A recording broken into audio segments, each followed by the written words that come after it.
The committee meets today to receive testimony on the President's defense budget request for the Army for fiscal year 2022. Witnesses this morning are Christine Wormuth, Secretary of the Army, and General James McConville, Chief of Staff of the Army. Thank you both for your service and willingness to appear before us today. I would also, on behalf of myself and my colleague, the ranking member, wish the Army a happy birthday. It turned 246 years old yesterday, and we were in it long before its 246th anniversary, so happy birthday. President Biden's defense budget request for fiscal year 2022 includes approximately $172.7 billion in funding for the Army, a reduction of $3.6 billion from the FY21 enacted budget. The Army's request focuses on taking care of its people, maintaining and enhancing military readiness, and innovating and modernizing, but it does so in the face of these significant reductions. Budget briefings indicate that the Army budget decreased while the budgets of the Air Force and Navy increased, primarily because of the focus on China as our pacing threat and the decision to withdraw from Afghanistan. The Army has thus prepared a tightly crafted budget that prioritizes modernization efforts over procurement and military construction. With that in mind, I am interested in hearing about the Army's view of the mission globally, especially in the Indo-Pacific theater, now and in the future. Further, we would like to understand the risks the Army is assuming with current funding projections. The Army's most valuable asset has always been its people. This budget request would increase funding for military personnel by $1.2 billion and support a total force of just over 1 million soldiers. It also includes adjustments for retirement compensation reform, recruiting and retention incentives, and across-the-board pay raise for military and civilian personnel of 2.7%, an important message to the workforce that begins to reverse years of pay freezes and benefit cuts on our civilian personnel. The Army must continue to improve its readiness in the context of long-term strategic competition. The Army's ongoing focus on large training exercises, including the Defender Series in Europe and the Pacific, and its leadership in the Project Convergence series demonstrate progress in the right direction. These large-scale events not only test system capabilities and exercise critical skill sets to include mobilization and deployment of the force, they also facilitate joint and coalition training, reflecting how we would fight in future operations. The Army has also introduced the Regionally Aligned Readiness and Modernization Model, or REARM, to synchronize all Army components across regions and provide predictability to the formations within the service, Regular Army, National Guard, and Army Reserves. This effort has great promise, and I would ask our witnesses to elaborate on how the budget request supports REARM and the Army's other important readiness exercises and efforts. The Army's budget request includes an overall decrease in research, development, test, and evaluation, RDT&E, but makes important increases in several cutting-edge technology areas. To remain competitive with China and Russia, it is critical that we continue to invest in these emerging technologies, which will define future battlefields across all domains. The Army specifically has been pursuing modernization in the areas of long-range precision fires, air and missile defense, soldier lethality, next-generation combat vehicles, future vertical lift, and the communications network. These are ambitious and far-sighted objectives, but we must acknowledge that the Army has historically struggled to effectively modernize. The establishment of Army Futures Command and the associated reorganization of related commands injected tremendous energy into modernization efforts, and Congress has provided the Army with wide latitude to make programmatic and structural changes. Secretary Wormuth, General McConville, I would ask you update the committee on the Army's modernization and RDT&E efforts and what resources are needed to effectively continue them. Finally, as I said at the opening, the Army is fundamentally about people. In previous hearings before this committee, you have both committed to the Army being a people-first organization, not just for soldiers, but their families, Army civilians and veterans. For too long, issues such as racism, extremism, sexual harassment, and sexual assault have, in too many instances, gone unchecked. As we progress through this legislative year, the committee will tackle many important policy issues, including how we prevent and prosecute sexual assault and harassment in the ranks. More than anything, cultural change within the force is critical to reducing the number of sexual assaults and related offenses. The President directed a review earlier this year, and I know that the Department of the Army have been hard at work. I plan to incorporate the administration's recommendations into the mark and look forward to debate and votes on the issue. Again, I thank the witnesses for their participation today. I look forward to their testimonies. Now let me recognize the ranking member, Senator Inhofe. Thank you. Thank you, Chairman Reed. Ms. Wormuth and General McConville, thank you for being here today and for all the great contributions you've made for our safety in this country. And I also want to recognize the 246th birthday. I won't tell you what the first birthday in the United States Army was that I celebrated. Well, yes, I will. It was 172nd. Imagine that it would have been a happier birthday had the Army fared better in the President's fiscal year 2022 budget request. As I've often said, the world is the most dangerous place that I've experienced, certainly in my lifetime. And we faced a wide range of adversaries, the most dangerous of which an increasingly aggressive China, belligerent Russia. At the same time, we must contend with rogue nations like Iran, North Korea, as well as violent extremist organizations. Our strategic competitors have gone to school on American way of war, and they are rapidly modernizing their militaries to exploit our vulnerabilities. China and Russia combined are spending more to modernize their militaries than we are. This is something we haven't been able to say before. This request is a cut to defense, and the Army is bearing the brunt of it. This seems to always be the case. And the administration tries to cut defense, and yet every time we cut the Army, we end up reversing those cuts soon after. It's a short-sighted approach that fails to recognize the strategic value the Army provides.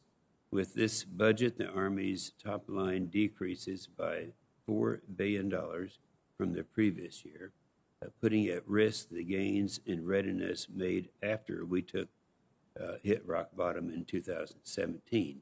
Procurement funding decreased by $4.2 billion, a debilitating 11% cut, and military construction is cut by 15%. And as we watch our strategic competitors make unprecedented investments in modernization, cuts like this just don't make sense. So I look forward to understanding from our witnesses the impact of these cuts from readiness and modernizations in the Army and how it could risk the Army's ability to accomplish assigned tasks from the National Defense Strategy. Mr. Chairman. Thank you very much, Senator Inhofe. And let me now recognize the Secretary of the Army, Secretary Wormuth. Madam. Thank you, Chairman Reed, Ranking Member Inhofe. Distinguished members of the committee, thank you for your continued support for our Army and our people. It's a distinct privilege to appear before you today. I'd like to take a moment to thank General McConville for his lifetime of service to the Army and to our nation. He's a great partner, and we're off to a running start. I'm honored to be serving as Secretary of the Army and to be working with Secretary Austin and Deputy Secretary Hicks once again. I thank them for their continued leadership. As I've stepped into the role, all of 3 weeks, I'm impressed but not surprised to see the state of the Army and the professionalism, hard work, and continued sacrifice of our soldiers and leaders that make up the world's greatest land fighting force. I'd like to highlight a few key observations on the state of our Army as I see them today.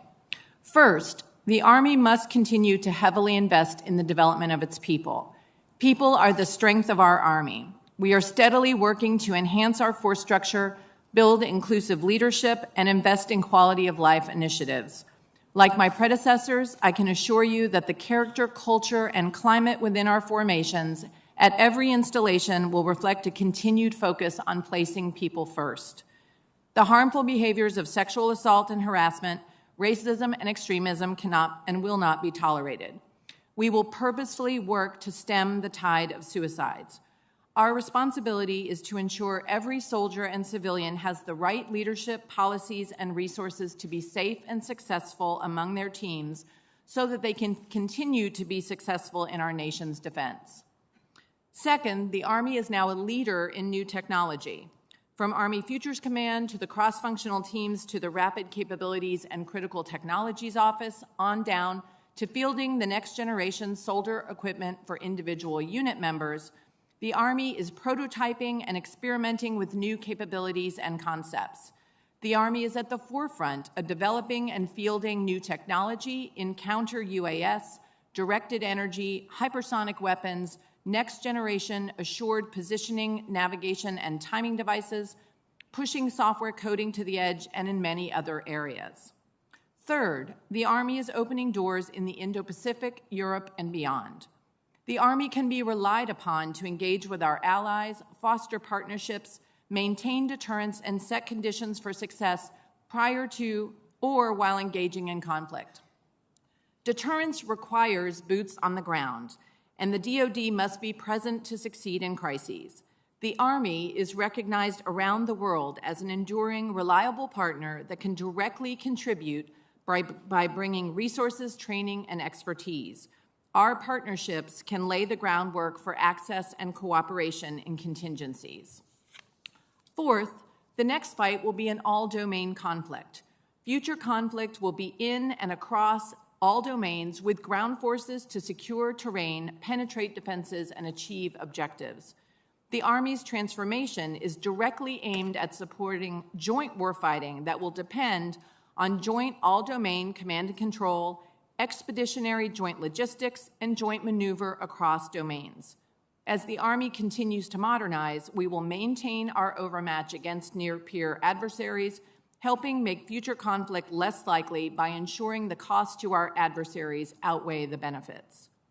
Finally, the Army's readiness gains and modernization procurement requirements must be prioritized to continue. The Army recognized years ago the need to modernize concepts and capabilities to sharpen our global competitive edge. Working in close coordination with you and Congress, we established a deliberate, achievable path to deliver a ready, modernized Army. Significant progress has been made, but success can only be assured through future and continued transformation. The Army has already made and will continue to make tough decisions to ensure the best use of the resources we have to adapt to and to stay ahead of the capabilities of our adversaries, whether they are near-peer nations or newly emerging threats. The Army will also compete successfully below the threshold of conflict. The President's budget will help us to care for our people, maintain and enhance military readiness, and innovate and modernize. With your continued support, we will pivot to next-generation capabilities to assure we can win now and in the future. From what I have seen, our Army is in great shape, but we have important work ahead. I want to use this window of opportunity to make certain that the Army will continue to provide modernized and ready forces capable of responding globally. I join General McConville in striving to ensure we provide the Army with the resources it needs to succeed. I know General McConville is eager to share his thoughts with you as well, and I look forward to your questions and our continued partnership. Thank you. Thank you, Madam Secretary. General McConville, please. Well, I'd like to thank the Secretary for leading our Army during this critical time. Chairman Reed, Ranking Member Inhofe, distinguished members of the committee, thank you for the opportunity to be here today and for your continued support to the Army and our people, our soldiers, our families, our civilians, and our soldiers for life, our retirees and veterans. The Army currently has 485,000 active duty soldiers and a little more than 1 million in the total force. That is roughly the same size Army that we had on 9/11. Army soldiers are presently supporting combatant commanders around the world in more than 140 countries. They form the most lethal and decisive land force in the world, and they stand ready to fight and win the nation's wars as part of the joint force. I could not be more proud of each and every one of them. Since last October, the Army's priorities have been people, readiness, and modernization, making us well aligned with the emerging national security guidance. Putting people first means recruiting and retaining the best talent our nation has to offer, maximizing their potential and taking care of them. We are building a culture of cohesive teams that are highly trained, disciplined, and fit, where everyone is treated with dignity and respect. And that is how we prevent the harmful behaviors that hurt our soldiers and break trust with the American people. These being sexual assault and harassment, acts of racism and extremism, and death by suicide. All three of my children, 2 sons and a daughter, plus my son-in-law, are currently serving in the Army. Providing a safe and secure environment for our soldiers is not only my responsibility as the Chief of Staff of the Army, it's also a deeply held personal commitment. We win through our people. The best fighting forces in the world ensure that soldiers and their units are masters of their craft. This is why we are shifting to a foundational readiness model that prioritizes training at the company level and below first. The Army has rebuilt a high level of readiness with the support of Congress, but that readiness level is fragile. We must sustain that high level of readiness while continuing our most comprehensive transformation and modernization efforts in over 40 years. That is the only way we'll maintain our overmatch against near-peer competitors and would-be adversaries. This year, we are turning our multi-domain operations concepts into real doctrine. We're not only developing, but we're delivering our 6 modernization priorities, including our 31+4 signature systems. With new doctrine, organizations, and equipment, the Army is offering multiple options to our combatant commanders and multiple dilemmas to our competitors and adversaries. And we are doing so alongside our sister services and alongside our allies and partners. The U.S. Army never fights alone. We are the strongest land force in the world, and a great source of that strength comes from our allies and partners. As a people-based organization, we are uniquely qualified to foster these relationships. Thank you for your continued support to American sons and daughters in uniform. I look forward to your questions. Thank you, General McConville. As I mentioned in my opening statement, and it's obvious to all, the focus on China as the pacing threat is taking up a lot of your attention and time. Also, with the decision to withdraw from Afghanistan, that is adding additional, I think, emphasis to the Indo-Pacific region. Secretary Wormuth, with your policy and strategy expertise, what do you see as the appropriate role of the Army in Indo-Pacific? Thank you, Chairman. I think there are a number of roles for the Army in the Indo-PACOM AOR across the full spectrum of competition, if you will.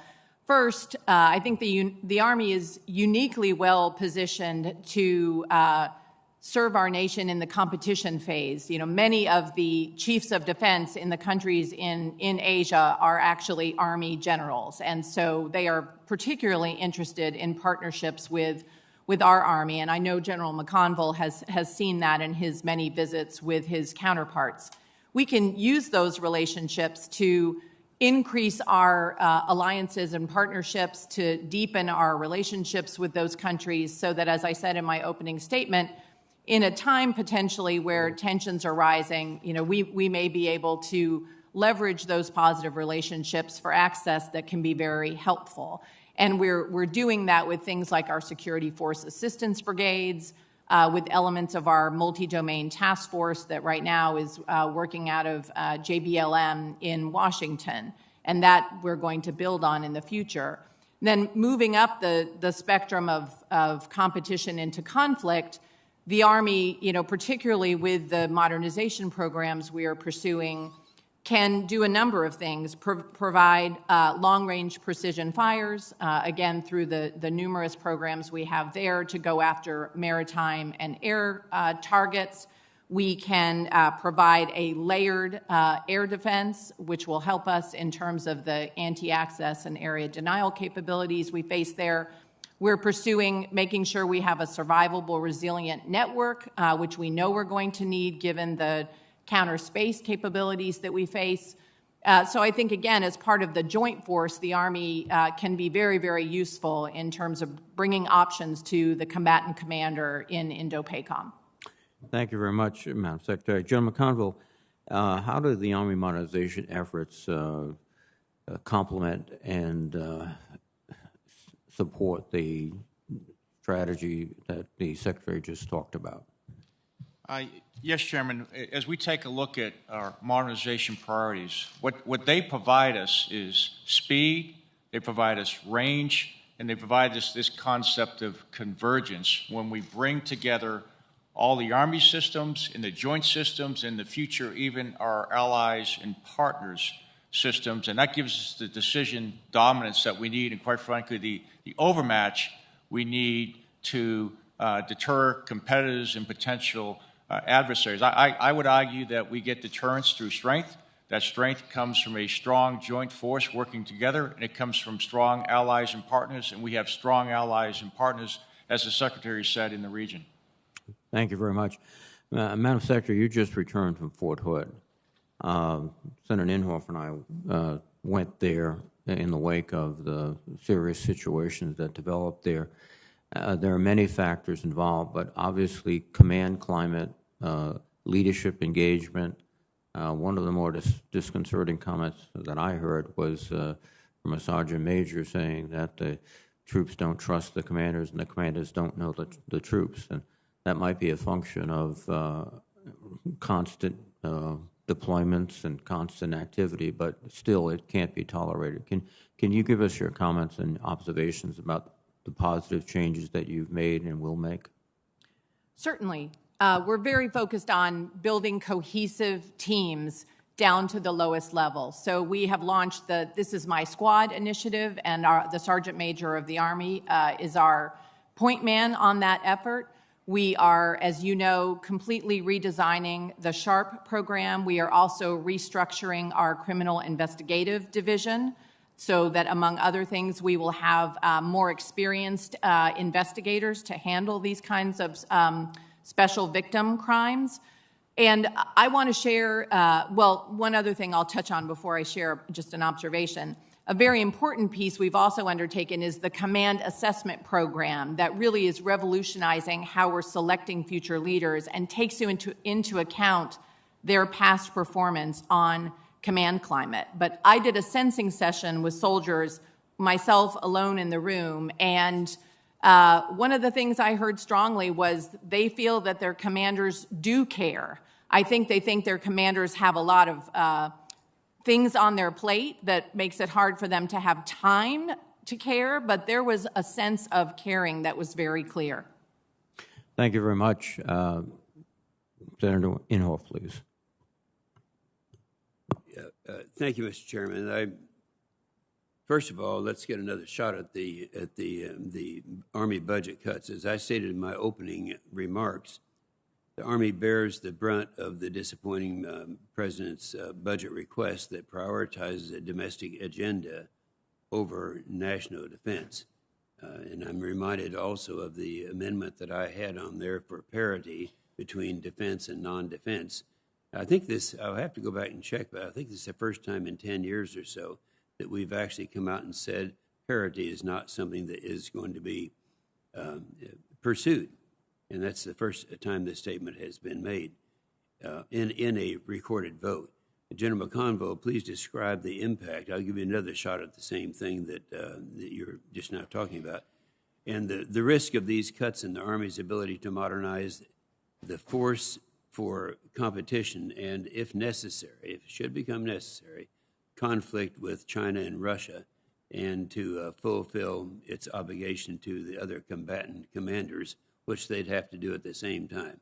Talk about capacity. Where do we stand with that now? Well, Senators, as I said in my opening statement, the end strength of the United States Army is 485,000 on the active and a little over 1 million. When it comes to the total force, that's the same size our Army that we had right before 9/11. And as we all know, we go to war with the Army we have, and we had to grow that Army during the conflicts in Afghanistan and Iraq. And so We have frozen that end rate at 485. Would we like to have a bigger Army, depending on the strategy? Absolutely. But with the budget we have, we are trying to bring forward the best Army that can fight tonight and win, but also, what I would argue, more importantly, in the future, as we watch our strategic competitors continue to improve their capabilities. The budget gives us the most efficient capability when it comes to readiness. If we're going to send forces into harm's way, they have got to be ready. As the Secretary talked about, we're focusing on the squad, platoon, and company level to make sure that all those soldiers are ready to go. And then we have to modernize the Army. I would argue every 40 years the Army has to transform. It did in 1940, right before World War II. It did in 1980. When I came to the Army, most of the weapon systems we're using are 1980 vintage, and quite frankly, I think in 2020 we must do the same. So we have done all we can with the Secretary and myself to protect the modernization of the Army, and we believe we must do that. And I have outlined in my unfunded requirement letter to you those unfunded requirements that were not met within the budget. Yeah, well, in general, that's, I'm the first to admit, with the budget that we have, you guys are just doing great. We don't have an adequate budget. That's the problem that we have. Let's look into the future of the cuts. It's always seemed like when the administration wants to cut defense, it goes after the Army first, and when President Obama reduced defense, he cut the Army's base budget by $70 billion and cut end strength by nearly $90,000. So that was a problem that we were dealing with at that time. These cuts led the Army with only one brigade combat team at the highest level of readiness. It took nearly half a decade and $100 billion of additional funding to fix it. Now, Secretary Wormuth, while the Army's worked hard in this request to preserve end strength and limit reductions to its highest modernization priorities, would this be possible with additional budget cuts the next year and the year after that? We all tend to look at where we are today, and I'm concerned right now with the trends that are out there, where we're going to be with budget cuts in the near future. What do you think?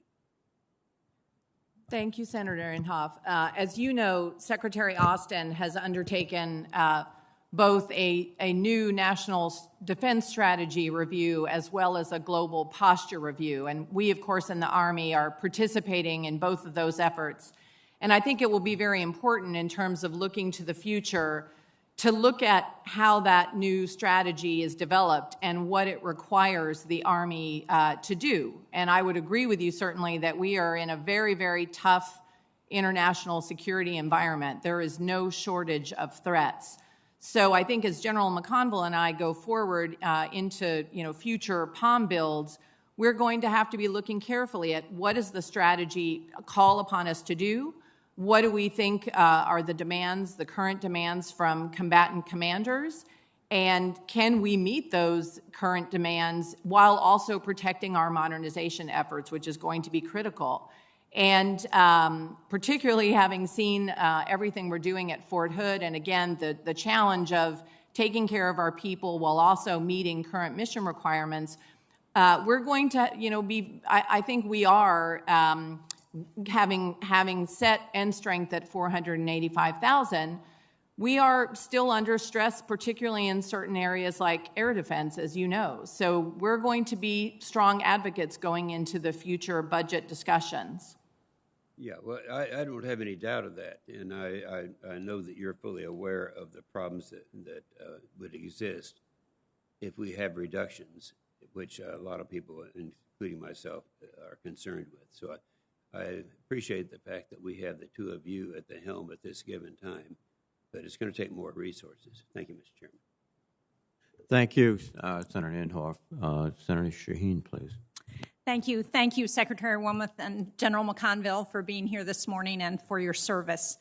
The National Guard plays a critical role both in adding to the total force of the Army, but also in the welfare of each of our states. I don't know how New Hampshire could have gotten through the last year and a half with the pandemic without the National Guard We had the highest percentage of our force structure per capita activated in response to the Guard. And it's come to my attention that there was a recent letter sent by members of the Florida, California, and Texas congressional delegations to the Secretary of Defense that requested larger Guard in-strength levels in line with the per capita size of their states. For a small state like New Hampshire, that's especially troubling to think about what that means for the future. So can you talk about how we strike the balance between the needs of those large states and small states that have our Guard both working on state missions but are also being activated for the national missions as well? Certainly, Senator Shaheen, and I would ask General McConville to expand on this. When it comes to looking at the National Guard, first I want to agree that they have done a fantastic job all around the country this year. It's really been incredible, whether it's been helping us respond to COVID, natural disasters, or securing the Capitol here more recently. I think, we need to look at both what the overseas requirements are for the National Guard and how they fit into our contingency plans around the world, whether it's Europe or in Asia. That's part of what we think about when it comes to looking at the size. But we also, of course, look at their support to civil authorities here at home and try to look at that very holistically. And, that is something we look at each year as we go through our total Army analysis. And I think, we would want to look carefully at making adjustments, particularly significant adjustments. But General McConville, you may want to add to that.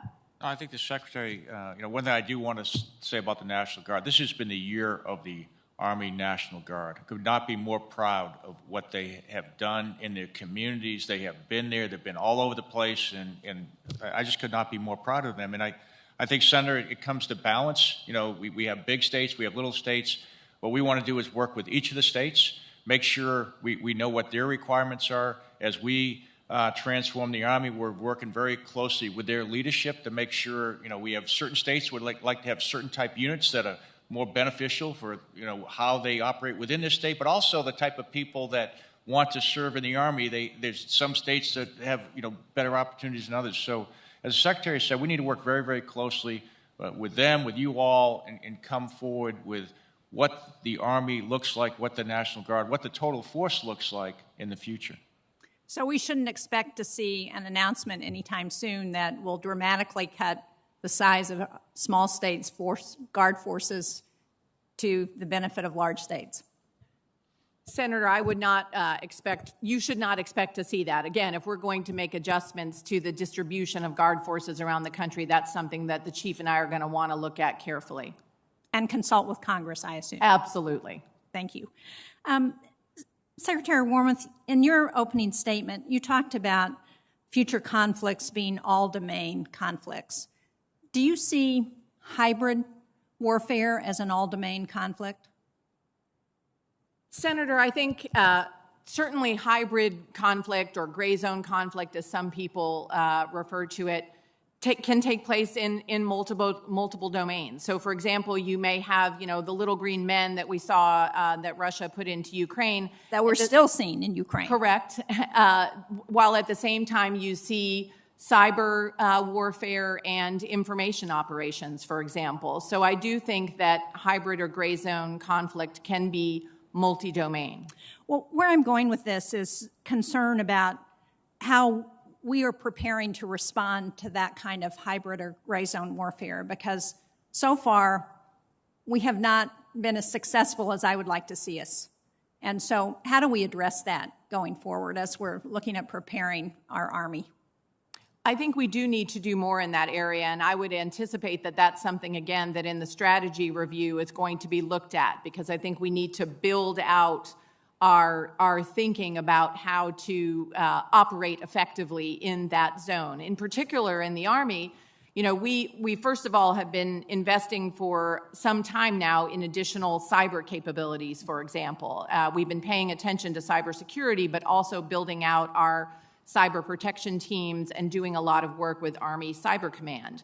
We also see, in the multi-domain task force formation, an information operations capability, an electronic warfare capability, and those are the kinds of capabilities I think that we can bring to bear in gray zone situations. We, of course, also have special forces, who can, go back to the more traditional, unconventional warfare that was sort of, some of their roots in the Cold War. So those are, I think, all things that the Army can do. But again, the Chief may want to add. So I think you make a very important point, and I think we find ourselves at an inflection point right now. Over the last 20 years, we've really focused on irregular warfare, counterinsurgency, counterterrorism. We have to be ready for gray zone hybrid, but really being contested in what we call every single domain. So, we're going to be contested in cyber, and then the question becomes, is that conflict or how does that work? We're going to be contested with a lot of the type of systems that we use all the way back to the United States. And so we are preparing for that. The second thing is the information influence operations are going to change the way we operate in the future. I would argue in some cases information advantage may be more important than even the type of operations that are going on with the ground. We go back to some of the the Sun Tzu, winning without fighting. You can do that in some cases with information operations. Our competitors are not constrained the way they operate in that sphere, and we have to take that very seriously when it comes to cyber, information operations, and some of the other domains. And we are preparing our forces and our troops to be able to operate in that environment. I couldn't agree more, having just come back from Europe where they're very concerned about those operations in Russia. Thank you, Mr. Chairman. Thank you, Senator Sheen. Senator Ernst, please.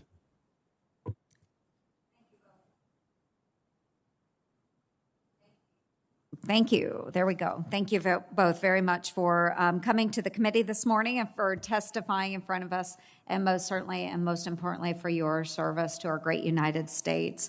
I appreciate the efforts that you are truly making to put our people first. I think that is extremely important, but you also must meet mission requirements, modernize the force, and adapt to the new challenges and threats that we see presented before us. And as we withdraw from Afghanistan, which will be a significant emotional event for those that have been involved in actions there, as well as their families, I want to commend the force very much and thank them for their service and your leadership for the tremendous efforts and accomplishments that we have seen in that theater of operations.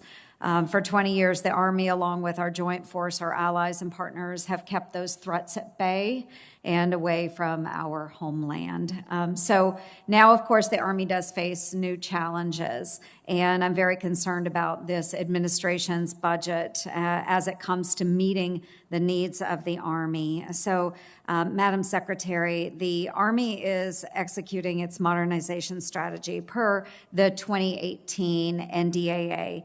And you state that the gains you've made are real but fragile, and I agree. As the only service that's facing our real budget cuts this year, how do you intend to keep the gains that you have made? Senator Ernst, I think to preserve the gains that we've made, we're going to have to balance, multiple dimensions of the Army inside of its budget.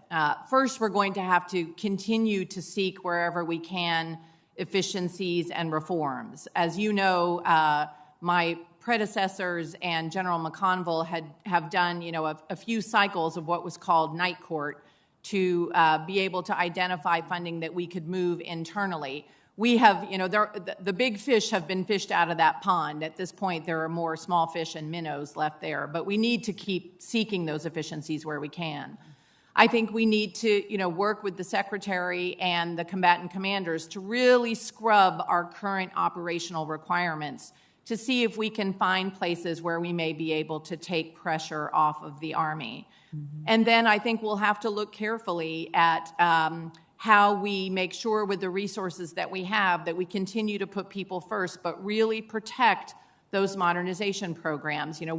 We're playing the long game now, and we have some time to be able to pursue our modernization program. But we're going to, we really need to keep that, I think, front and center, because our soldiers are our most important asset, and they need those new capabilities, those new next generation weapon systems to be able to execute their missions in the future. So we're going to have to, look very carefully across the whole budget going forward. Yes, and I think this will be a very delicate balance as we move forward. And so both for you, Secretary, and for you, General McConville, as well, the budget significantly reduces the R&D funding, meaning that development, experimentation, and advancement, as we are modernizing our force, will be hamstrung, even as we're facing continuing evolving threats. So as we're making that balance, you've mentioned the unfunded requests that have gone forward. How would you prioritize, if you could, today, if we had unlimited dollars to send your direction, what would those priorities be and why? And Senator, one of the things on the research and development, and I'll come back to priorities, is, we've aligned about 74% of our science and technology against the 31+4 systems. And so we've really moved everything we can do. So as far as priorities, we have some installation priorities. We often talk about what would be the top priorities. We have some people priorities right now that we would like to finish. We have barracks, we have housing, we have some child development centers that are all in there. It's about people first, and we would like to get those completed. They are in the unfunded requirements. We also have what we call enduring systems. We have focused on the 31+4, the modernization systems, but we also have Abrams tanks, we have Paladin howitzers, we have Apache helicopters, we have Blackhawks, we have other weapon systems that are going to be here enduring that we need to modernize our forces. We need to modernize the National Guard with, so they have the forces when they go off to conflict. And those systems are going to be around for the next 20, 30, 40 years. And so we are improving them, and as the new systems come on, some of those systems will be divested and some will not. And so those are where the priorities are, at least for the Army. Thank you very much. I think that's an important point, is that while we are seeking to modernize the force, we do have legacy systems as well that will need to be maintained until we see the realization of modernization. So again, thank you both very much for your service. Trying times for all of us. We certainly are here to support. Thank you, Mr. Chair. Thank you, Senator Ernst. Senator Hirono, please. Thank you, Mr. Chairman. Secretary Wormuth, first of all, congratulations on your well-deserved confirmation. Let me start with, we've all acknowledged the importance of strengthening our allies, and so what unique tools is the Army investing in to enable joint interoperability with our allies, and what can the Army do to further strengthen U.S. military relations with our allies and partners in the region? And I'm talking about particularly within the Indo-Pacific region. Understand, Senator Hirono. It's very nice to see you in person, and thank you for your well wishes. A few things in terms of interoperability with our partners. First of all, again, many of the countries in the Indo-PACOM AOR are led by chiefs of defense who come from their armies.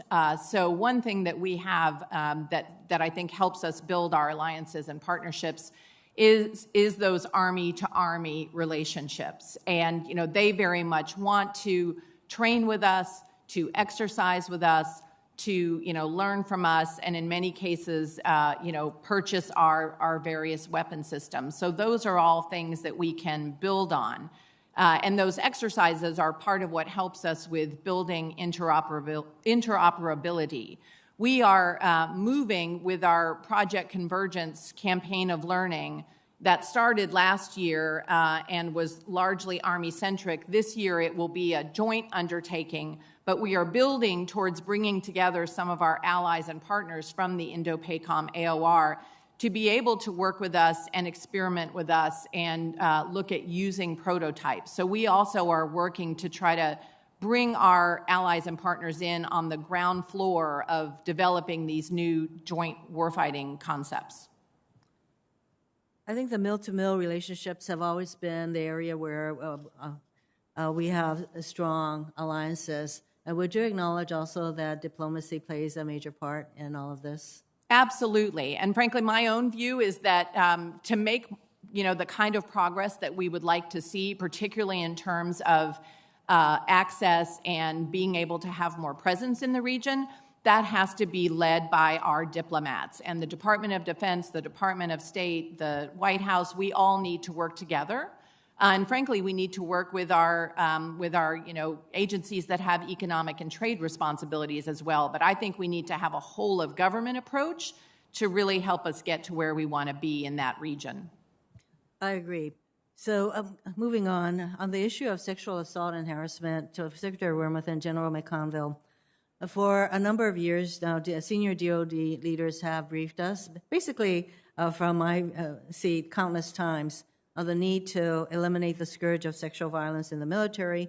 And to the credit of the DOD and the military, yes, a number of attempts have been made, but we still are confronted with the scourge. And in fact, the Fort Hood report that came out at the end of last year described the installation as having, quote, a permissive environment for sexual assault, end quote, where junior enlisted personnel did not trust the chain of command. And I think you mentioned that there is a need to increase trust in the military. And it's not just in the sexual assault situation, of course, but in other instances. So for both of you, do you think moving sexual harassment investigations, for example, outside the chain of immediate chain of command would help to restore trust in the system? Senator Hirono, I had the opportunity to go and visit Fort Hood last week and see firsthand, frankly, a lot of the steps that the Army is taking, at that installation in particular, to try to really get after the command climate issues. And I think where we are really going to see results in terms of driving down the prevalence of sexual harassment and sexual assault is through prevention. So I'm very interested in seeing things like the redesign of our SHARP program, doing the This Is My Squad initiative that really tries to bring leaders taking care of our soldiers down to the lowest level. That said, accountability is an important piece of the issue as well, and I think can play a role. I am open-minded to looking at how best to do that. I think increasing the specialization of our folks responsible for prosecuting these kinds of crimes would be beneficial. And I am open to looking at this and have been asked, to be a part of the conversation with Secretary Austin on this matter. Mr. Chairman, if I could just do one short follow-up. Yes, ma'am. So I mentioned sexual harassment because right now that is not a separate charge under UCMJ, and I do have a bill to move in that direction. I certainly welcome your support of that. And yes, we want to move toward prevention, but there will be an effort to remove the prosecutorial discretion on investigations and prosecutions out of the chain of command. There will be an effort to do that with relating to sexual-related offenses. I mentioned that because that is the direction that I think we need to go. Thank you, Mr. Chairman. Thank you, Senator Hirono. Senator Cotton, please. Thank you, Mr. Chairman. Thank you both for your appearance. Secretary Wormuth, when you were here for your confirmation hearing, you agreed with me that the Army University Press should not remove the term Union Army from its publications. Have you had a chance to address that issue yet? Senator Cotton, I apologize. I have not had the chance to address that yet, given that I've been here 3 weeks. But as I said to you in my hearing, I will look into that and talk to the folks at Army University Press. Thank you. I understand it's been a short time and you've got a lot of other pressing issues. But as I said then, as I'll say again, if it's good enough for U.S. Grant, I think it's good enough for our troopers today. For both Secretary Wormuth and General McConville, I want to speak to you about the nearly decade-long effort to replace the Army physical fitness test with the Army combat fitness test to test our soldiers on physical fitness that is a bit more applicable to the task on the battlefield, also to make it gender neutral. There are reports of further combat fitness test redesigns and changing standards associated with the test that have made for a somewhat confusing story and heated debate. Can you clarify for us the obstacles that are currently facing the combat fitness test? whether it will remain gender neutral and how the Army is seeking to implement the test now? Certainly, Senator, and again, I would ask General McConville to build on my answer, but first of all, it's very important that we have our soldiers be physically fit for a demanding environment on the future battlefield, and one of the reasons that the Army has pursued the ACFT is to try to raise our overall fitness level while reducing injuries. So that was, the impetus. We are continuing to look at how to finalize the design for the ACFT. We are continuing to have gender-neutral standards. We have made some changes, as you know, moving from the leg tuck to making the plank an option. But we are waiting for the results of a study from RAND that has been, required by Congress, and we're not going to make any final decisions about the test until we have the results of that and we can understand how the test is going to both improve our fitness, but also potentially what it might do in terms of our ability to recruit specialized skills like cyber and doctors and things of that nature. But why don't I let the Chief build? I think the science behind the Army Combat Fitness Test is really about reducing injuries. As we've taken a look at the Army Physical Fitness Test in fact, I was there when it was implemented, I hate to say, it was 40 years ago. And it's time to transform that test to take advantage of the capabilities we have today. As we take a look at it, as the Secretary said, we are examining the impact on the force. I took it last week for record. I think it's a good test. And what we want to do is move forward in implementation based on the study. And I think it's going to have a more fit force, which is something that we need as we move in the future.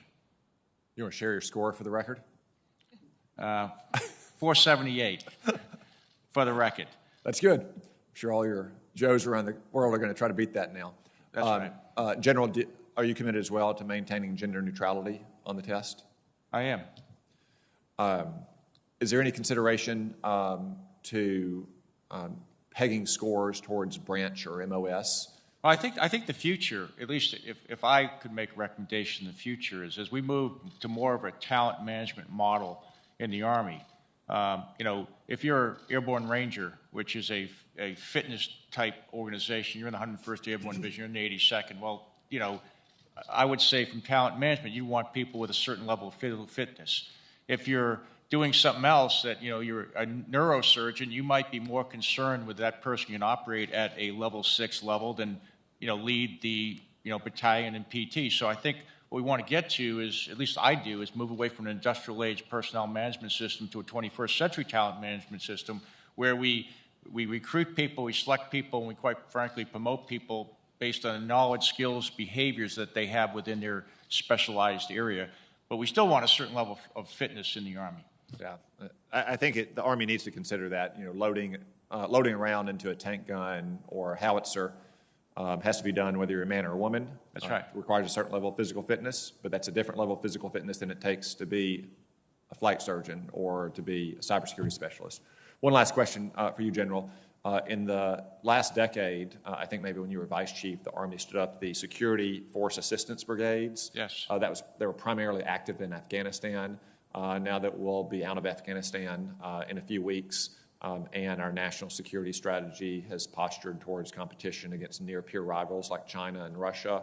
What do you see as the future of those SFABs, and what role are they going to play for the Army in the future? They are in tremendous demand. The question was, what are you doing in Indo-Pacific? The 5th Security Force Assistance Brigade is active. They are employed. They are building partner and allies capacity and capability, and quite frankly, they are one of the hottest items that are out in each combatant commanders, providing great options to professionalizing the force within these countries. And as we talked about, we're getting our strength not only from having a strong military, but through our allies and partners, and they are instrumental in doing that, and they are building tremendous relationships for us right now as we speak. So each of the Security Force Assistance Brigades is oriented to a combatant commander, and they are using them in very well. Thank you, General. Thank you, Secretary. Thank you, Senator Cotton. Senator Kelly, if you're ready, you could be recognized. Thank you, Mr. Chairman. And Appreciate you having this hearing today. Thank you to Secretary Wormuth and General McConville. Secretary Wormuth, Arizona is home to some of the Army's most capable test ranges, like Fort Huachuca's Electronic Proving Ground and the Yuma Proving Ground. Both installations play an important role in the mission of Army Futures Command, and also an important role in for DevCom. At Yuma alone, 30% of the workload is dedicated to DevCom developmental testing. Yuma is also the home of, or the host of Project Convergence, a critical modernization project designed to further integrate the Army into the joint force and test the effectiveness of concepts and equipment that will prepare us for future conflicts. The defense contractor workforce at these ranges works side by side with uniformed and civilian personnel to execute the mission. Now, I'm concerned by reductions in funding for these range support functions. At the electronic proving grounds at Fort Huachuca and Yuma Proving Ground is seeing some of these funding reductions. These are premier testing sites for the advanced systems that will modernize America's Army. It is critical that we invest not only in programs but in range infrastructure. It's often the thing that's left out. But also investing in the workforce that allows us to make leaps in technology, providing our soldiers with the best equipment to meet the challenges of tomorrow. Secretary Wormuth, what would be the risks involved in decreasing funding for test range support, including for the government and contractor workforce, at a time when modernization is a top priority of the Army? Thank you, Senator Kelly. As you mentioned, Arizona and Yuma is going to be the host for Project Convergence, has been. I'm excited to go out there this fall and see the next Project Convergence, which we are scaling up. To your question, we have, given the budget that the Army has, we have made some difficult choices, but we have done everything we can to protect our modernization programs and the testing facilities and ranges that we believe are needed to support those programs, as well as the contractors to support that kind of testing. That said, I have not yet been able to come out to Yuma and Fort Huachuca, and would welcome doing that in the future and talking with you about your concerns, because again, it's very important that we preserve adequate ranges to do the kind of testing that we need for the future. So this is something I'd be happy to work with you on and have a dialogue about. I appreciate that. I would love to visit with you at Fort Huachuca, at Yuma Proving Ground. If we're going to stay ahead of our adversaries, we're going to do it by out-innovating them. And to out-innovating our near-peer adversaries, we need to test the equipment. So we need ranges and test centers that can support those functions. General, for the past 20 years, the Army has focused efforts and resources on conflicts in the Middle East. At the same time, our adversaries were focused on outpacing us through military modernization efforts. Modernization is critical to staying ahead of our adversaries, and when done effectively, can function as a deterrent. We know that future wars will look different than current conflicts, and the Army will need to use resources and equipment efficiently across a range of domains to meet tomorrow's challenges. Knowing the important role that basic research plays, are you concerned about the decreases to Army science and technology funding, and is there a plan to reinvest in this area for future years? Well, as we take a look at the budget, we're always concerned about making cuts. And, what the Secretary and myself have to do is we have to look across the portfolio and determine what are the must-dos. And so for science and technology, we have reoriented our resources so they are focused on our top priorities. I think it's like 71 to 72% of our research and development of science and technology dollars are focused on delivering the 31+4 top systems. And could we use more money in those other areas? Absolutely. But the Secretary and myself have got to make tough decisions, and those tough decisions are based on the priorities we need to be effective in the future. Thank you, General, and thank you, Mr. Chairman. Thank you very much, Senator Kelly. Let me now recognize Senator Blackburn. Thank you, Mr. Chairman. Madam Secretary, just a quick question for you. Kingsport, Tennessee has the Holston ammunition facility, and it's a main supplier of explosive materials to the Department of Defense. And Holston is on the Army's unfunded priorities list, along with similar facilities there in Virginia, Missouri, Pennsylvania, and Iowa. Total request for modernization is $40 million. And these are basically World War II era facilities. And we need that money for modernization of these facilities. So I would call this to your attention, and I would ask that you commit to me that you will work on this to modernize these facilities. Thank you, Senator Blackburn. It's nice to see you in person, first of all. You know, as General McConville developed the unfunded requirements list, those are obviously things that we'd like to have if we had additional funding, and we've tried to give you a sense of how we would prioritize them. As the Chief just said, with the resources we've had to make difficult choices, but certainly going forward, I would commit to you to look into the ammunition facilities there and try to, for myself, develop a better idea of how it fits in with other places in the country that provide similar capabilities to us. And I think it's appropriate that we review that, but that we make certain we have modernized these facilities because they are a part of our supply chain, if you will. In general, good to see you. There are a lot of people from Fort Campbell that fondly remember your and Ms. McConville's time on post, and so we thank you for that. O&M cuts and our concerns that are around these, given the aviation mishaps that have occurred, not only with the Guard, but also with the 160th SOAR. And I know that you are very familiar with these incidences. So talk to me a little bit about how we're going to get in behind this equipment. I know that you have heard, I have heard it from some of our men and women where they get the order to make it work when they are doing maintenance and repair or find a way to get to yes.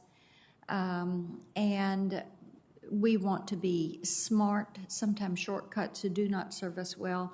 And our men and women in uniform deserve to know that when they get into that equipment equipment is going to allow them to fulfill their mission.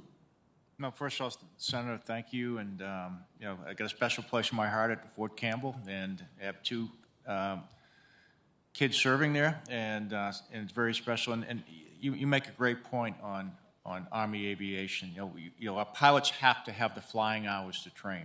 They have to have that. And our maintainers have to have the time to maintain those aircraft, and they have to have the resources. And so as we pressurize the budget, as we push on these type things, you know, we start, especially with trends, as the Secretary talked about. I worry about trends because trends start moving you in a certain direction, and you slowly start taking away things, you know, just a few less hours, a few more this, a few more those type things. Then you find out you have some very serious concerns. So I am concerned about that. I am committed to making sure that our units have the flying hours that they need to be proficient, and really more than proficient, that they can do their job in combat. And I'm committed to making sure that they're getting the parts and they have the expertise to maintain those aircraft. Well, and as you know, I went to bat more than once to get dollars for those flying hours and to make certain that those were there. I've got additional questions for each of you, but my time is going to be running out. I will submit these to writing. In general, I'm going to come to you with a question on end strength. Right. as it relates to this budget. I am very concerned about the impact that that is having on our military personnel and their families, the uncertainty that that has inserted into their lives. So thank each of you for your time and your service. And Mr. Chairman, thank you. Thank you, Senator Blackburn. Let me recognize Senator Blumenthal, please. Thank you, Mr. Chairman. Thank you, both of you, for being here this morning. Thank you for your service. I don't know whether you have seen the report by the Associated Press on weapons belonging to all of the military services that have been lost or stolen and apparently have been unaccounted for.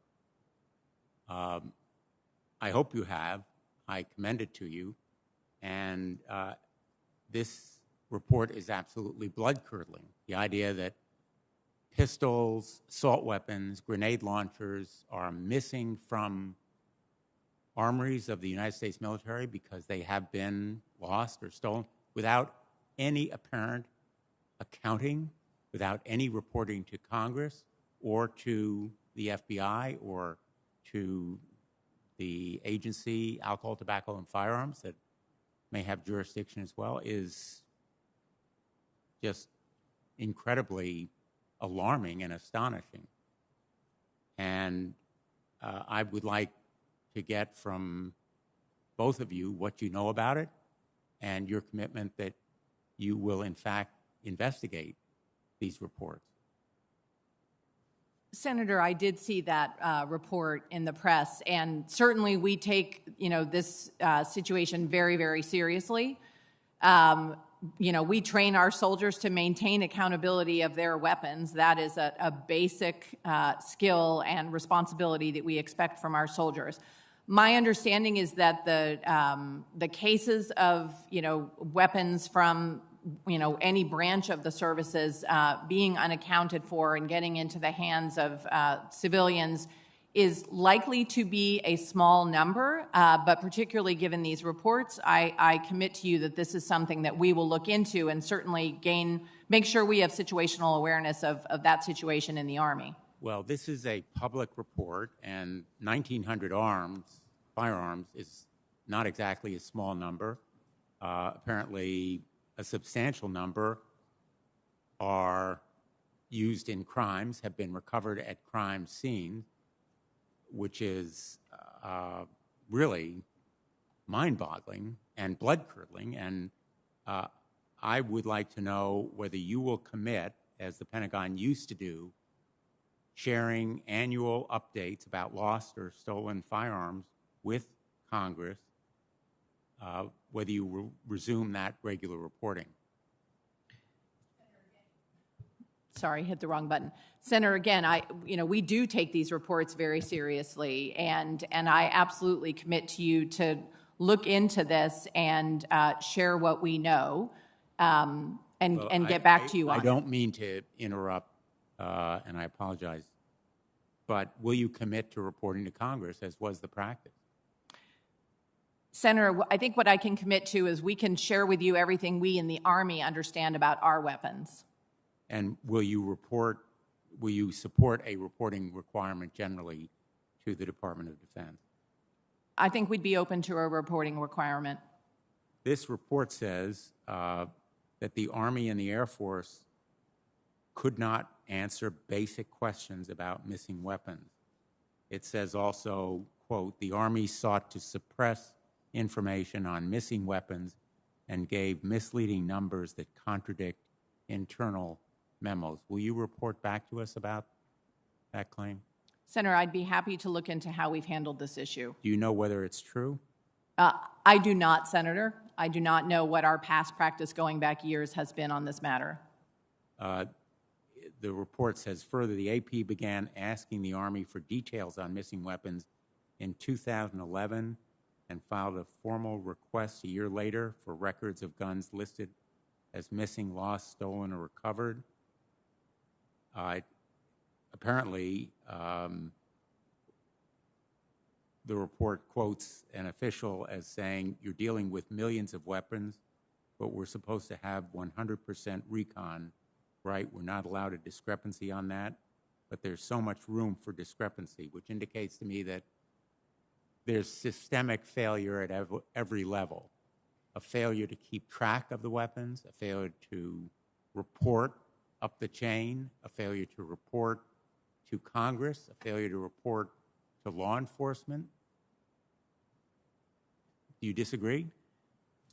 Senator, I'm not, again, familiar with the details of the story, so I don't want to speculate. I don't want to characterize how the Army has handled it to date without having the facts. But I would certainly commit to collecting the facts and continuing to talk with you about this important issue. Thank you. Well, I really appreciate it, and I know that you're new to the job. Welcome to your first committee hearing. Sorry to hit you with this topic, but I think you will agree with me that it is profoundly important that the military keep track of stolen or missing weapons. I hope we can agree on that point. Of course. Thank you. Yes. Thanks, Mr. Chairman. Thank you, Senator Blumenthal. Senator Hawley, please. Thank you, Mr. Chairman, and Madam Secretary, General McConville. Thank you for being here. Thank you for your service. Let me just start with one of our priorities in Missouri, which is to ensure that all of our service members have the best possible quality of life. And one of the challenges that we're facing in Missouri at Fort Leonard Wood is to make sure that the homes that were built there in the 1960s that are overdue for replacement get replaced in a timely fashion, and that we're able to provide quality housing. So can you just give us an update on what the Army is doing to facilitate replacements for these homes? And Madam Secretary, we'll start with you. General can add as you see fit. Certainly, Senator, thank you. And General McConville probably can speak to the details at Fort Leonard Wood better than I. But as you know, we have reorganized how we're dealing with privatized housing to basically make a four-star general responsible. And we meet now weekly to go over the family housing at each of our major installations. We now have 37 out of 44 installations that have privatized housing have fully implemented the Tenant Bill of Rights. We expect to have the other 7 compliant with the Tenant Bill of Rights by the end of July. So this is something that we're working on very, very hard. I would ask General McConville to speak directly to the Fort Leonard Wood installation. Yeah, I'll just from a priority standpoint, the reason we came out was people is the number one priority, was that kind of drives where the resources are going to go. And then within the people portfolio, housing is the number one priority. And within our, a couple things that we've been working as the Secretary talked about is we have privatized housing. We're putting billions of dollars back into that. Probably about 25% of our housing right now needs to be fixed. And so some of that is privatized, and we are working with the privatized housing, and they have raised money to put additional money in to improve that housing. The Army housing that the Army owns, which is about 10 to 15%, we had historical housing. It wasn't historical housing, it was old housing. And to me, old is not historical. You have a 100-year-old house, it needs to be fixed. And for a while there, we were trying to fix it at historical rates, put old windows back that look like old windows, those type of things. So we've got an exception to that, so we're putting more money into that. We're also putting additional funds into housing to get after that because we want quality housing. I'll need to come back to you on precisely what we're doing there, and we'll come back to you on that. Great. Thank you very much. Thanks to both of you. Thank you, General. We'll follow up with you on that. Let's shift to our pacing theater, if we could. General, you released the Chief of Staff of the Army paper number 1 this past March. One of the things the paper said that caught my attention is, I'm quoting you here, our adversaries will attempt to achieve their strategic goals without fighting or to seize their objectives quickly as a fait accompli.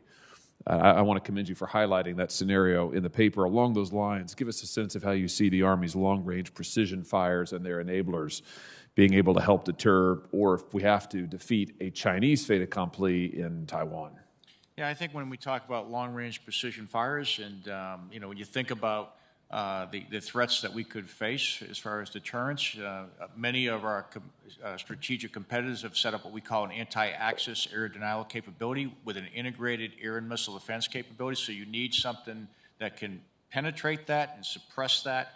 And by having land-based long-range fires, you start to provide options to the COCOM commander to do that. Part of our portfolio in the long-range precision fires is also having a land-based anti-ship capability. So then again, you have the ability to hold competitive ships at risk, and they all come together to give that combatant commander multiple options and really to present multiple dilemmas to those who may be wishing us hard. And then by doing that and having those capabilities 24/7, you can deter certain types of behavior from a strength standpoint.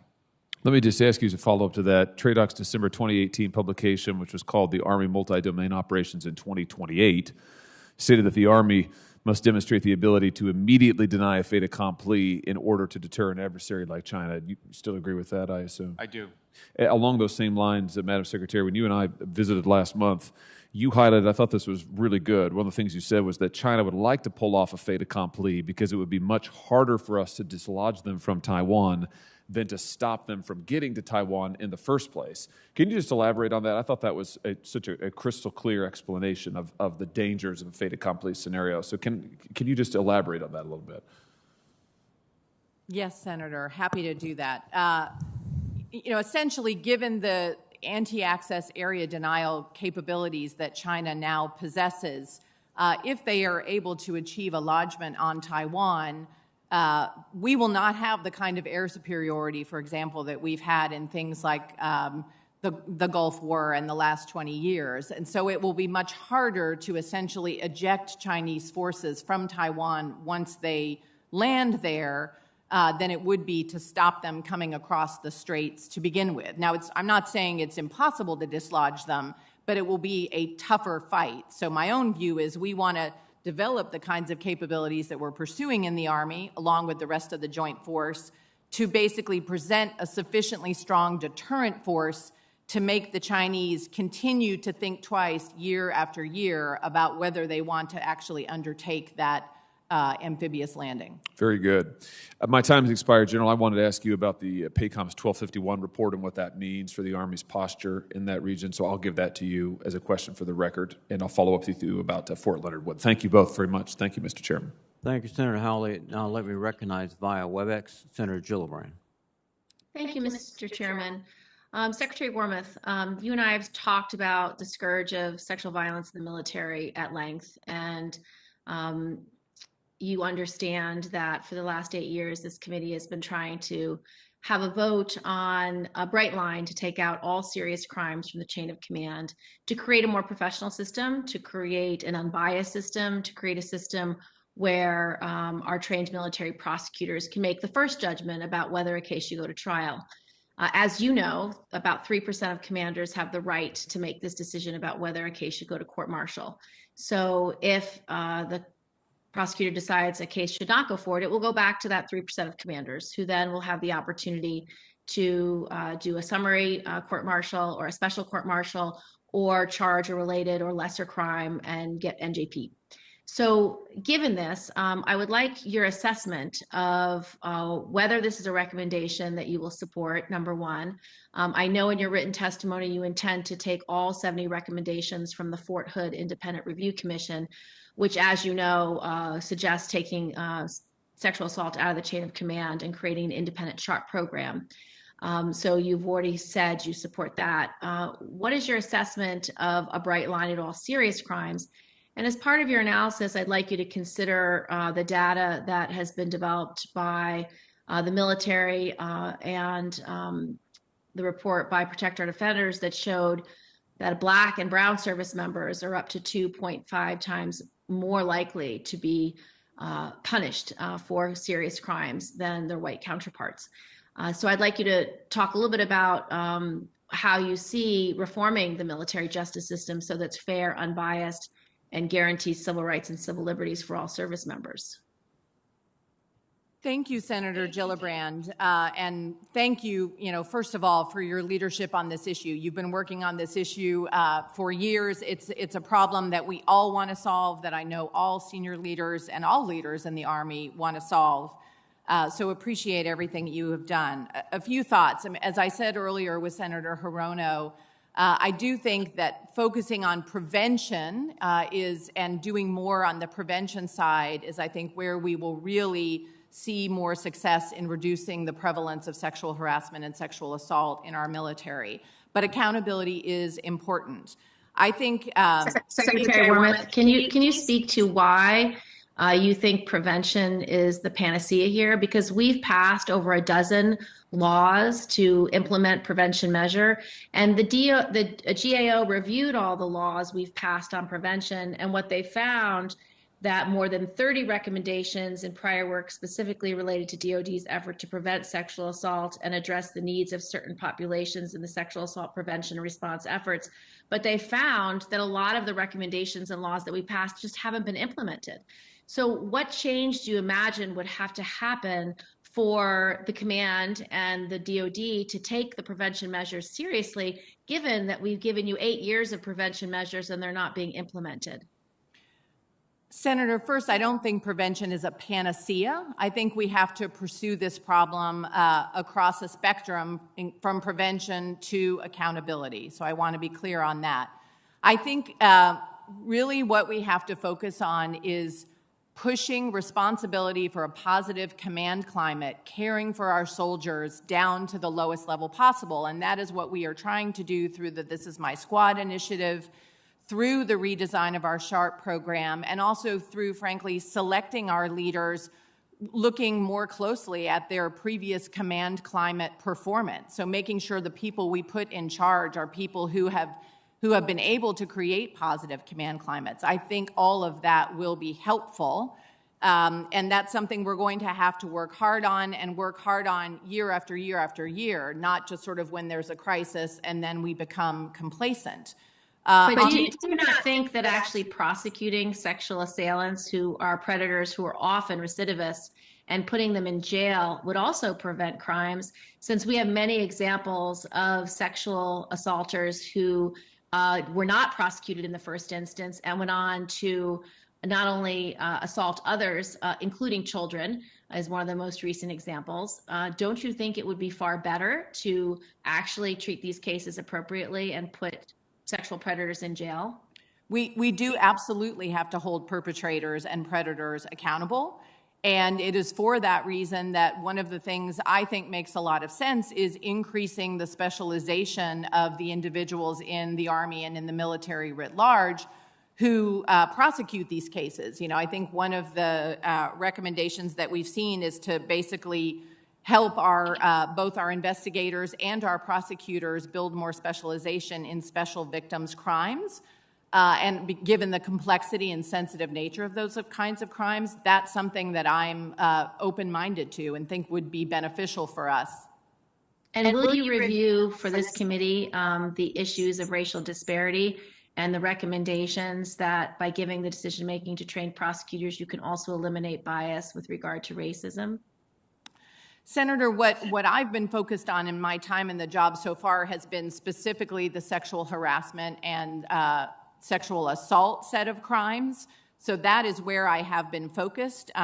It is clear that there are disparities in our justice system for people of color. I have not been able to look into that in depth, but my initial assessment of this issue, or I should say my initial sense of this issue, is that some of those disparities may be happening more on the investigation side of the ledger rather than on the prosecution side, but this is something I would want to study further. Thank you. Thank you, Mr. Chairman.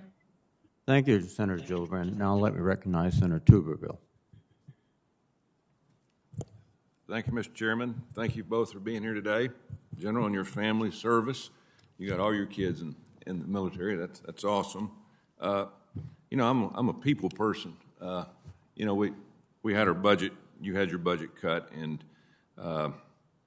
you know, we need things to fight with. But the number one thing we need is people. You know, with the cuts, how do we address pay and pay raises for our troops with this inflation rising every day 5%? It looks like there's no stop to it. How do we, number one, how do we recruit, and how do we pay our troops with the cuts that we're having? Both of you. Senator Tuberville, good to see you. Why don't I start? I would say, you know, on the recruiting side, we are it's a tough environment. As you said, we're competing against all sorts of companies that are starting to increase their wages and so on. We're trying to bring in 61,000 soldiers this year. We think we're on track for that. But we are, sending out a large number of recruiters to really showcase all of the things that the Army can offer to people all around the country who want to join. As part of that, in the PB22 budget, we have a 2.7% pay increase for our soldiers. And that's a pretty good pay increase. I think we look carefully at that issue.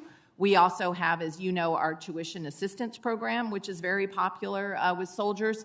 So we really try to use a range of the things that we do to be able to bring in the quality best and brightest that we need in the Army every year to keep us, healthy and at the size that we need. General, do you want to build on that?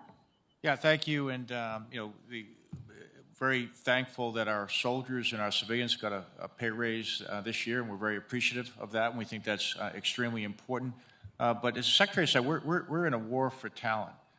With young men and women, the advantage we have in the Army, and we have to continue to work this, is they want purpose in their life, and they want to belong to a team.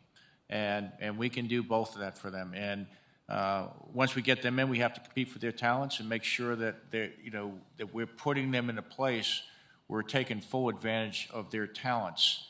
And we're actually being fairly successful with that. We wake up every day making sure we can maintain the all-volunteer force. We want a force where there's no harmful behaviors, so parents are looking at us and, hey, this is a good place that I want to send my kids, and this is a great place to get ahead for working-class people. They can go to school and get an education and get discipline and all those wonderful things. And so that's what we're doing, Senator. Thank you. Thank you very much. Speaking of recruiting, Secretary, you probably didn't have anything to do with this, but last month, the Army released an animated marketing campaign titled The Calling. I'm sure you're familiar with that, which was aimed at reaching the General Z audience with its storylines. This campaign cost approximately $4 million to produce. The campaign received so many negative comments, the Army took the comment section down. The Army should seek to recruit the best and brightest to protect our country, regardless of their background, because it's the generals and the captains and lieutenants' job, once they get there, to build them into a fighting force. My staff has asked for performance metrics on the campaign. Can I get your commitment that we will be given a thorough briefing on the quantitative measures? Senator, we'd be happy to brief you on the campaign and what we know about, how well it's performed. I would also just like to emphasize that, as the General said, we are in a war for talent. We are trying to reach, young people around America, all across the country from all sorts of different backgrounds. We're trying to recruit, Generation Z and those younger than them, and the days of Super Bowl ads maybe have been replaced by YouTube and other things. So part of what we're doing is trying to also figure out, which innovative recruiting techniques is most successful and resonates with all sorts of folks around the country. But I would be happy to come back and brief you on the campaign. Yeah, thank you. It's important that we get the best because they don't make a lot. And as General said here, we're fighting big tech. You're fighting people that are going to be paying a lot more money. I've got buddies in the Army, been in there for a long time, and they struggle, them and their families. As a lot of people across this country struggle, especially with the times that we're in right now. We just got to take care of our people first, because that's our lifeblood. And we were talking to Selective Service not too long ago. We discussed this: 35 million people eligible for the draft, only 450,000 eligible to serve in our military. That's scary. That's really scary. So we've got to do everything possible to sell the point that the military is somewhere that they can come get a great education, a great life, raise their families, and be great Americans. Thank you very much. Thank you, Mr. Chairman. Thank you, Senator Tuberville. Let me recognize Senator King, please. Madam Secretary, my first piece of advice is don't talk about Super Bowl ads not working to a former football coach.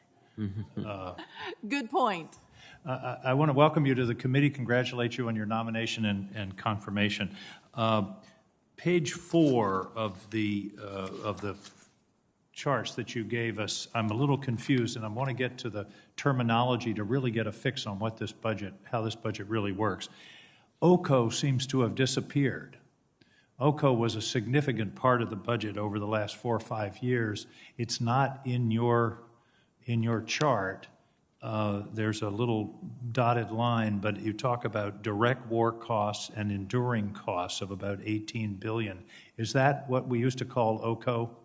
General, you're nodding. Essentially, yes, Senator King. I think, there's been a debate, as you undoubtedly know, for years about trying to ensure we were providing sufficient transparency into the budget. Listen, I agree. I've always been skeptical of OCO as a kind of slush up and down.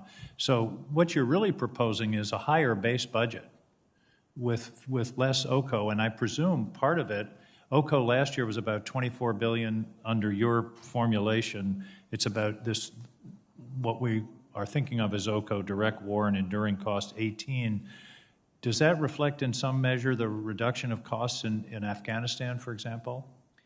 There is a small reduction in costs associated with our retrograde out of Afghanistan, Senator, but I don't believe it's a large one. Okay, so, but you are, hopefully we're going to have a little more transparent budget in the future where OCO is, the expenditures on war costs are part of the budget. Is that correct? That is the goal, yes. Okay, thank you.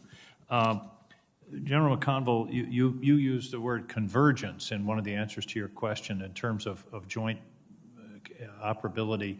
One of your colleagues the other day said he had to pry data out of one of the other service branches. We've got joint operations. That was Goldwater Nichols. My sense is, however, we need more in the way of joint compatibility of software and capability acquisition. Is that a sensible thing to be talking about? Absolutely, Senator. And one of the things that we've done, and I've done in conjunction with the other service chiefs, is we've set up what we call the Joint Systems Integration Lab at Aberdeen, because the future of convergence is really the ability to pass data from system to system and to do it in a contested environment. And if you want to pass from F-35 to some type of weapon system on the ground or some type of sensor, what that allows us to do is go up there, figure out how to move that data, test it, and then we go out into Yuma and do project convergence in the dirt. You've already got a way to do that. So we are spending. This is sort of the 21st century version of the phones not talking to each other in Grenada, where we couldn't communicate. Well, I think what we're doing, Senator, is making sure that we can pass data between all the different type of systems we have in the joint system. That's what the intent is, and then next year we go to make sure we can do it with our allies and partners. I look forward to working with you on that because I think that's a very important point going forward.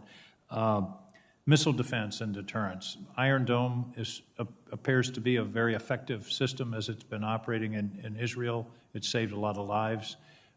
We were involved in the development of Iron Dome. Are we taking advantage of that capability, and is that something? Yes, Senator. We have, as I think we have 2 batteries right now. We're going through the process of training our soldiers on that.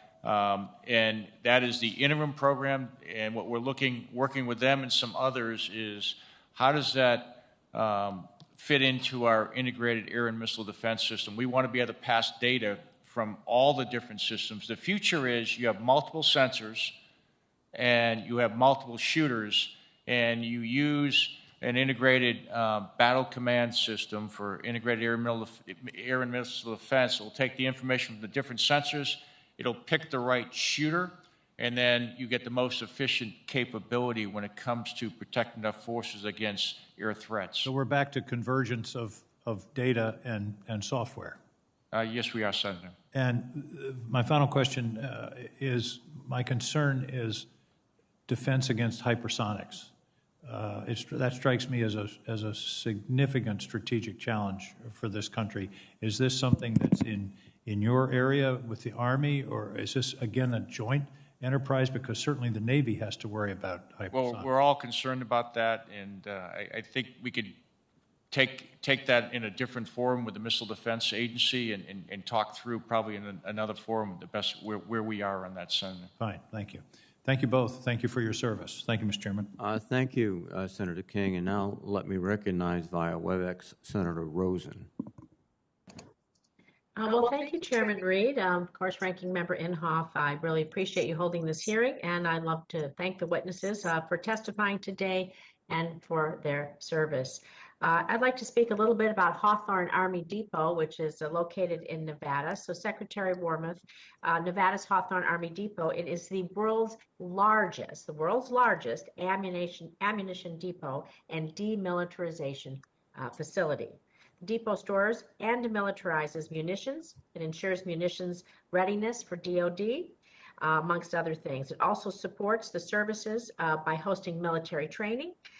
It has very unique terrain all throughout Nevada. We have with the Air Force Nevada Test and Training Range, and of course up in northern Nevada, Fallon Naval Air Station. So we have unique Afghanistan-like terrain throughout Nevada. So in 2005, there were attempts to close Hawthorne, but it is mission critical. And again, it is the world's largest ammunition depot. I'm grateful that its closure did not come to fruition. So given Hawthorne's contributions to our national security, will you commit to working with me to ensure that the depot continues its important work serving our war fighters? Senator, I'd be happy to work with you on making sure that we continue to keep the capabilities at Hawthorne that we need. It sounds like they offer a variety of capabilities to our Army, and I would look forward to gaining a more in-depth understanding of Hawthorne and again, making sure that it fits into future Army requirements. Thank you. I'd like to move on to a little bit of tactical cybersecurity, because of course Senator King brought that up. We're going to have convergence of data and software, hardware, software, firmware, all of it, multiple points of vulnerability. Every time we add something on, we can create a new stress point or a new access point. So General McConville, in recent years, Army Cyber Command, you've been fielding units to enhance our ground commanders' tactical cyber capabilities such as intelligence, information, cyber, electronic warfare, and space detachment, and the 915th Cyber Warfare Battalion. So, General McConville, what are the Army's plans for the growth of this mission, and in which theaters do you see the Army employing these cyber units? Is it something that you envision for the Indo-Pacific with our NATO allies, or possibly in Iraq, Syria, or Afghanistan? I'm just curious how you see it expanding.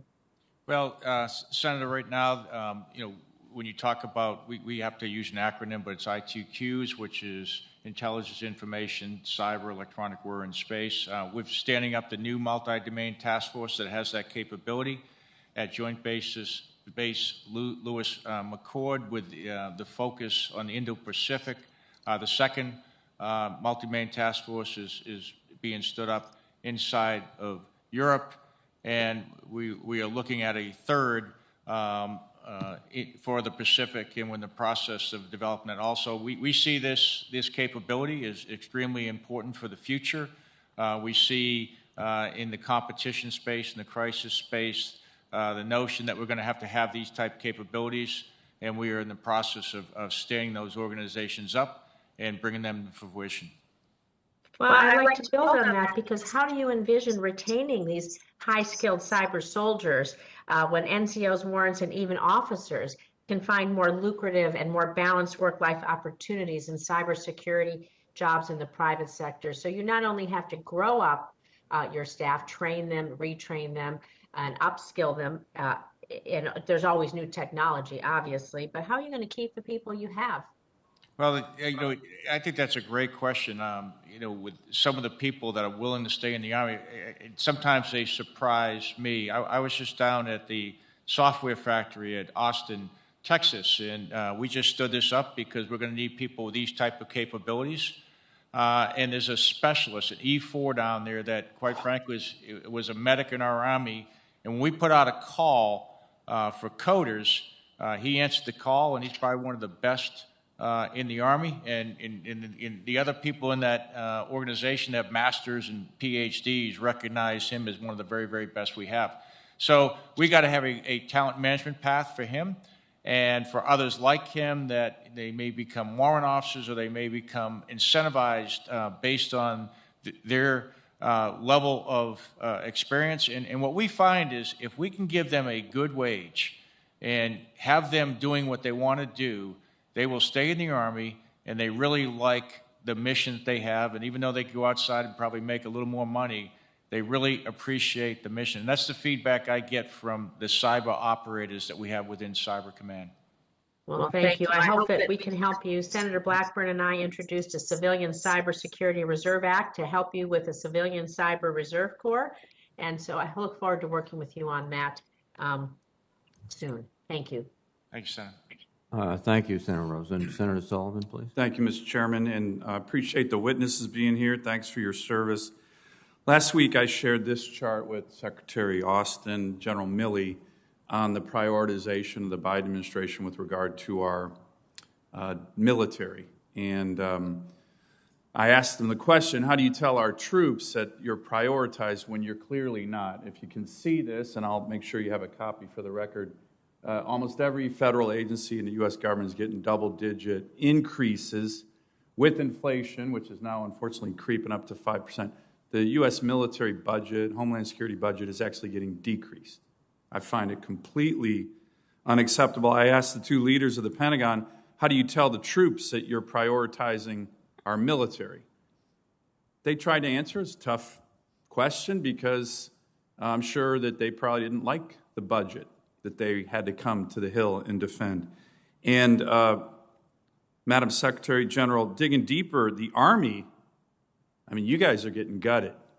Let's call it like it is. Madam Secretary, in your confirmation hearing, you told this committee you do not want the Army to be the bill payer for everybody else. You are the bill payer right now.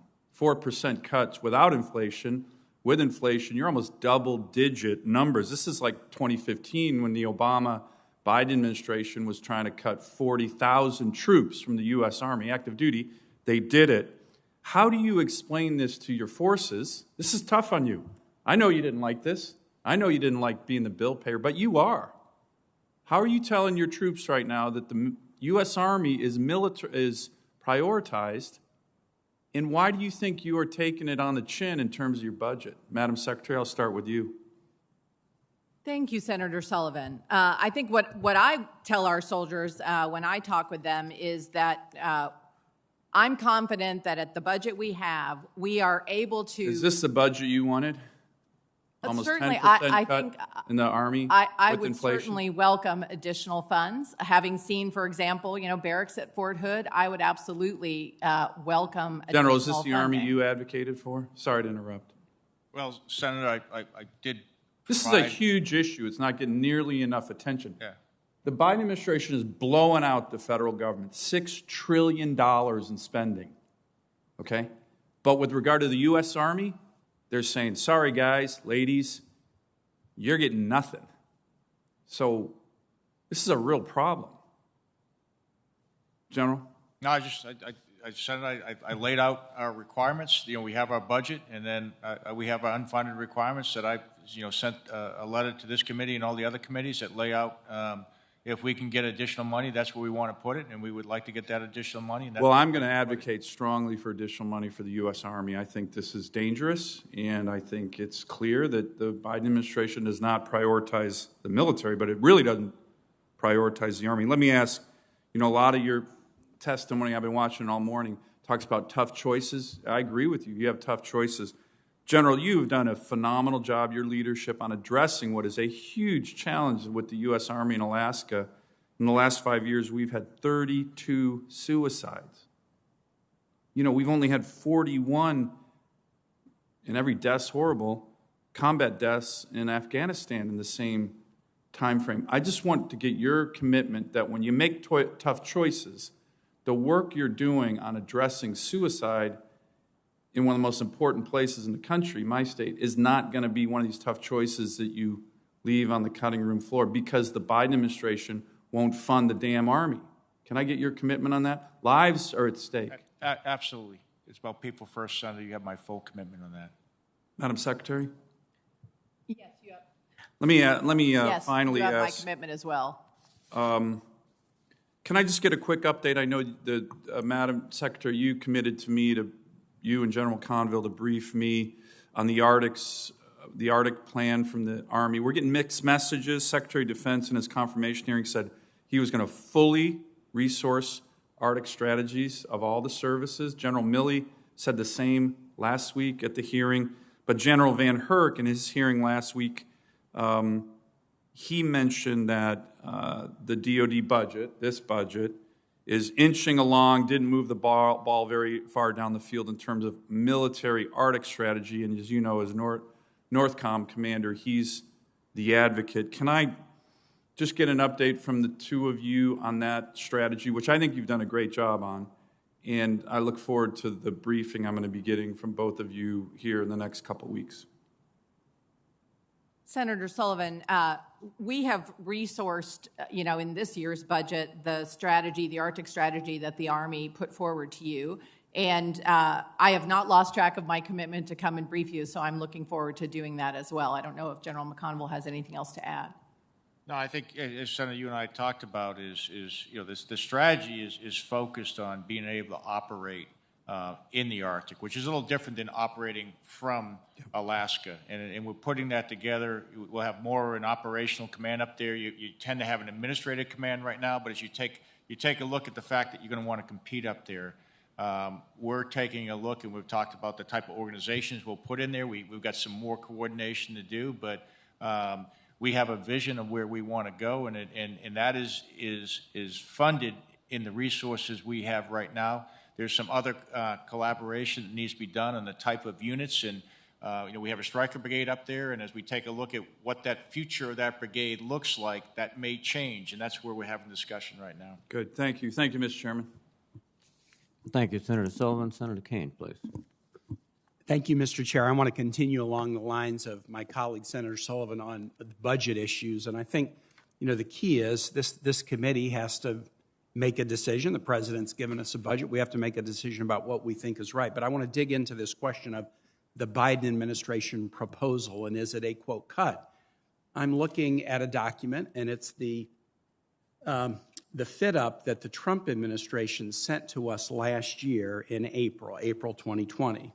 Page 195, table 616, this was the Trump administration's proposal for Army funding. FY 2021, it was $177 billion. But in this table, the Trump administration predicted, their projection was that in FY 2022, they were going to make the Army undergo a 10% cut. I'm looking at this table, and it shows FY 2021, $177 billion, but they project that the Army was going to drop to $164 billion in FY 2022. That was the Trump administration's plan that they submitted to Congress last April. The Biden administration didn't follow the Trump plan for $164 billion. My understanding, I think I'm correct, is that the top line that's now before us is $173 billion.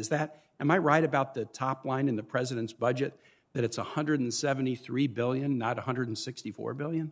Yes, Senator, that's right. At what point in your budget deliberations did you switch from the Trump-era projection of $164 billion to the dollar amount that was submitted in the president's budget of $173 billion? Senator Kane, I think I'm going to have to let General McConville speak to that because I was not yet the secretary during the budget deliberations. Yes, sir. I'm as far as the budget discussions, I was not aware, as far as we were planning through the process and how that was going to play out, what was enduring OCO, what was OCO, and all those type things. So I can't give you a good answer to that, but I'll take a look and come back to you. Yeah, I'd like to ask that for the record. And Mr. Chair, if I could, I'd like to submit the fit-up that was submitted to us last April 2020. Without objection.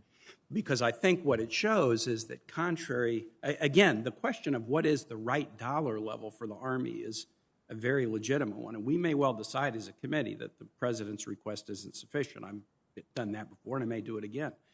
But if I'm thinking about who is proposing to cut, I'm sure glad that President Biden recommended a $173 billion top line instead of a $164 billion top line, which was suggested by the fit-up that the Trump administration gave us over a year ago. That's the only questions that I have, Mr. Chair, and I'll yield time back. Thank you very much, Senator Kane.